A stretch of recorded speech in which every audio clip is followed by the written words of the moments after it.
véritablement de son importance et de son rôle dans la création de richesses est même placé au niveau de l'axe 1 du plan Sénégal émergent et non même de l'axe 2.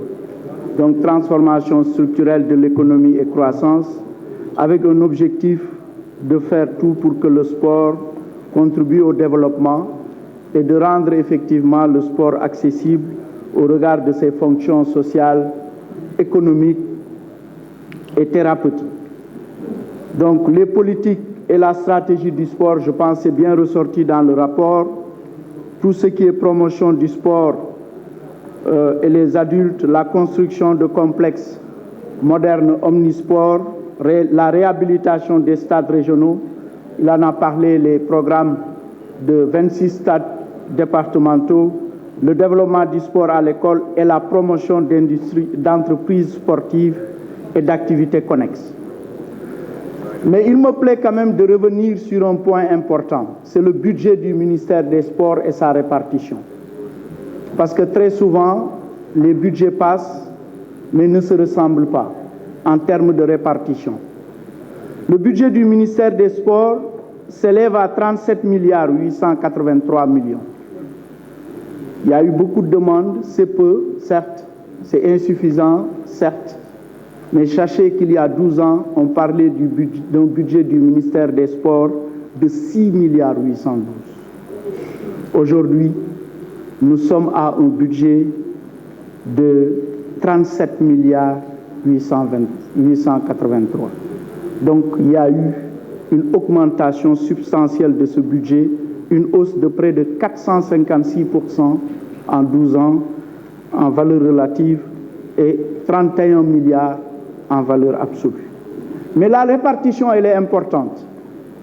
Ce matin, en développant avec le ministère de l'Intérieur, vous avez constaté que les dépenses de personnel du ministère de l'Intérieur étaient importantes. C'était des dépenses de l'ordre de 103 milliards 836 millions. Et on avait indiqué son pourcentage, c'était 52,7%. Ici, au niveau du ministère des Sports, contrairement au ministère de l'Intérieur, c'est un secteur où on investit beaucoup avec peu de personnel. Les salaires au niveau du ministère des Sports, dans le projet de budget 2024, la masse salariale est de 1 milliard 565 millions. C'est 4% du budget. Là où on parlait au ministère de l'Intérieur de 52,7%. Par contre, comme l'a relevé l'honorable député Aïb Dafé, ici, on est à un niveau d'investissement de 26 milliards 484 millions, 70%. Et aussi, en termes d'acquisition de biens et services et de transferts courants, c'est là-bas où on prend en charge les billets d'avion, c'est là-bas où on prend en charge les compétitions internationales, c'est 9 milliards 854 millions, 26%.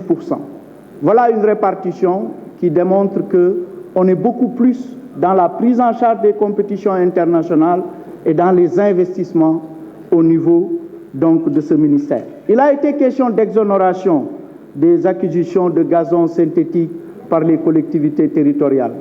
Bon, je pense que vous nous avez toujours reproché les exonérations fiscales, jusqu'à ce qu'actuellement, même en annexe de la loi de finances, on a élaboré un plan de réduction des exonérations fiscales qu'on vous fera parvenir à l'Assemblée nationale parce qu'effectivement, c'est un point très important de notre programme économique et financier. Je pense qu'avec le renforcement des fonds de dotation, les collectivités territoriales pourront aisément, et l'honorable Birame Souleye Diop en a parlé tout à l'heure, pour pouvoir débloquer effectivement des fonds pour la prise en charge de tous les droits et taxes liés à l'acquisition effectivement de gazon synthétique. Concernant l'entretien et la maintenance, c'est effectivement une préoccupation légitime que nous avons pris bonne note de cette préoccupation.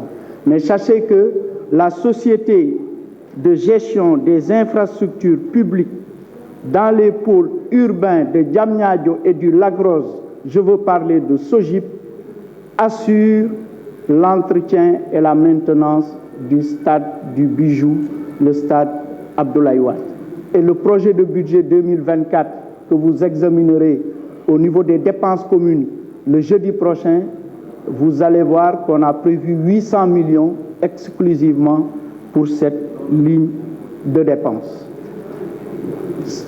Le président Abdou Mbow l'a évoqué tout à l'heure. Mon prédécesseur que je servais, M. Abdoulaye Daouda Diallo, c'est une occasion aussi de le rendre hommage pour les résultats obtenus au sein de ce ministère. Moi, en tant que directeur général du budget, effectivement, il parlait de crédit évaluatif. Crédit évaluatif, ça veut dire qu'effectivement, on prévoit des crédits donc, au niveau de la loi de finances, mais à la fin, effectivement, on exécute il y a beaucoup de rallonges budgétaires qui sont faites, de sorte qu'à la fin, on exécute effectivement des crédits assez substantiels pour le département des sports. J'en veux pour preuve, pour la gestion 2022, les crédits qui ont été votés en faveur du ministère des Sports étaient de 14 milliards 205. En cours de gestion, le ministère a bénéficié de 18 milliards 165 millions d'augmentation de crédit, ce qui fait que le budget exécuté par le ministère en fin de gestion était de 32 milliards 370 millions, donc avec un niveau d'exécution de près de 96%. C'est la même chose pour cette année également. La LFI 2023 avait prévu 15 milliards 382, des rallonges budgétaires jusqu'à date, donc portent sur 4 milliards 055. Je pense que mon collègue m'a saisi encore récemment pour encore des rallonges budgétaires pour pouvoir terminer l'année dans de bonnes conditions avec nos équipes nationales. On augmente beaucoup parce qu'effectivement, nos résultats sportifs sont là, ce qui fait que donc il n'y a pas de difficulté majeure pour pouvoir faire des actes modificatifs et faire des rallonges en faveur de ce ministère. Maintenant, le dernier point qui est assez important, qui a été soulevé par l'honorable député, l'honorable président Birame Souleye Diop, c'est à propos du rapport. Et ce qui avait, je tiens à développer ce point, parce qu'en commission, peut-être même on n'a pas voulu faire tellement d'observations sur le rapport, mais en commission, voilà ce qui avait été indiqué. À la page 514, j'ai ici le rapport de la Cour des comptes. Il avait été porté à la connaissance des honorables députés que les manquements pour lesquels la Cour des comptes avait requis une information judiciaire portée sur un montant de 6 milliards 685 millions 784 440 francs CFA. On a donné les ministères et en commission, on avait même donné les montants qui étaient mis en cause par département ministériel. Maintenant, nous avons dit que le ministère des Sports n'a pas été épinglé dans le cadre d'une demande d'information judiciaire.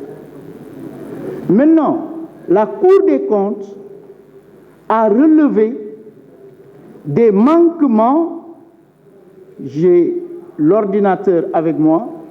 Les autres manquements relevés par la Cour des comptes, qui sont des fautes de gestion susceptibles effectivement donc d'être traduites au niveau de la Chambre de discipline financière de la Cour des comptes. Il y a beaucoup, moi je connais même mes anciens patrons qui défilent à la Chambre de discipline financière de la Cour des comptes pour justifier des écarts qu'il y avait eu quand ils étaient payeurs quelque part et autres. On a indiqué, pour ça, il y a eu, et d'ailleurs il faut corriger le rapport, parce que je pense qu'il y a un qui a sauté, c'est 190 millions. Je vous lis exactement ce qui avait été indiqué dans le rapport. C'est pourquoi on a voulu ne pas avoir de confusion en disant que le ministère des Sports n'était pas concerné par l'ouverture d'informations judiciaires. Par contre, les autres manquements qui ont été relevés en termes de faute de gestion, il y a un point où il avait été indiqué clairement, je vous lis, je pense que c'est bien transcrit dans le rapport, à part le point sur, c'est juste le montant, qu'un paiement en numéraire d'un montant de 190 millions de francs CFA aux associations et fédérations sportives en violation de la réglementation sur la bancarisation et l'utilisation des moyens scripturaux de paiement. Voilà exactement ce qui avait été indiqué. C'est pourquoi le rapport l'a transcrit comme tel. Peut-être dans la correction d'ailleurs du rapport, quand on a dit qu'il y a eu des fautes de gestion, mais qui n'a pas nécessité la saisine de la justice, c'est peut-être ce point-là qu'il faut peut-être corriger pour qu'il y ait une bonne compréhension, comme quoi que ça a été bien développé en commission des finances, et je pense que les honorables députés avaient apprécié les informations qui ont été portées à leur connaissance. Voilà, Madame la Présidente, j'ai un peu débordé parce que mon ami Ladjo, c'est vrai, oui, c'est mon ami et jeune frère parce qu'on a cheminé ensemble quand il était à la direction de la dette et de l'investissement et moi à la direction de la coopération économique et financière. Je lui ai permis de prendre 3 minutes de mon temps. Moi aussi, j'ai débordé de 3 minutes et je demande aux députés de ne pas m'en tenir rigueur. Je vous remercie de votre aimable attention. Merci. Je vous remercie, Monsieur le ministre. La discussion générale est close. Nous allons passer au vote des programmes du projet de budget. Monsieur le rapporteur général, vous avez la parole.